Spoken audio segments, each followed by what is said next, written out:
On rentre d'abord le nom du parfum et la date. Puis, on rentre la recette. Le graphe du haut correspond à la composition du produit.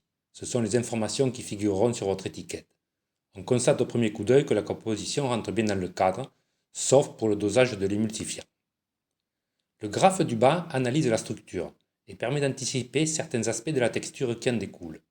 Il se lie en partant du sommet, puis dans le sens des aiguilles d'une montre. Dans le cas présent, on peut voir une structure déficiente en plusieurs points, malgré une composition standard. Ainsi, les paramètres 1 et 2 dévoilent la composition quantitativement, avec l'extrait sec, et qualitativement, avec la densité. Rien à signaler de ce côté-là. Puis vient l'émulsifiant, que nous allons doser en nous basant sur les travaux de Goff et Hartel.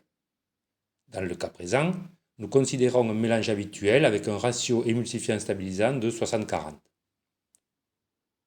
Dans la foulée, nous ajustons le stabilisant en fonction de sa masse molaire et de la viscosité souhaitée.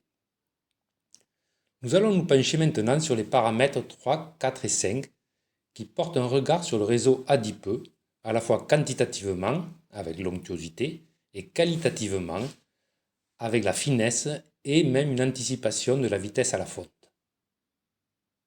Nous désirons conserver autour de 9,5% de matière grasse dans notre glace finale. Nous allons donc remplacer une partie des jaunes d'œufs par une matière grasse à haut point de fusion, par exemple du beurre de cacao. Notez que les paramètres 5 et 6 permettent d'anticiper la viscosité du mix. En continuant notre lecture du graphe, nous trouvons maintenant les paramètres 7, 8, 9, 10 qui fournissent des informations sur la phase aqueuse et l'optimisation de l'ESDL. Dans notre cas, on remarque que les valeurs flirtent avec la limite supérieure. Nous regardons la case optimisation de l'ESDL qui va être notre guide dans cette correction. Cette formule est tirée de la revue Dairy Science. Il nous reste à améliorer les paramètres 11, 12 et 13 qui, eux, illustrent l'équilibre entre la cuillerabilité et le taux sucrant et qui doivent être donc équilibrés conjointement selon le goût du client et la température du service. Ici, dans cet exemple, nous considérons que le produit doit être cuillérable à moins 18 degrés C, c'est le cas par exemple pour un restaurateur, et un taux sucrant autour de 18.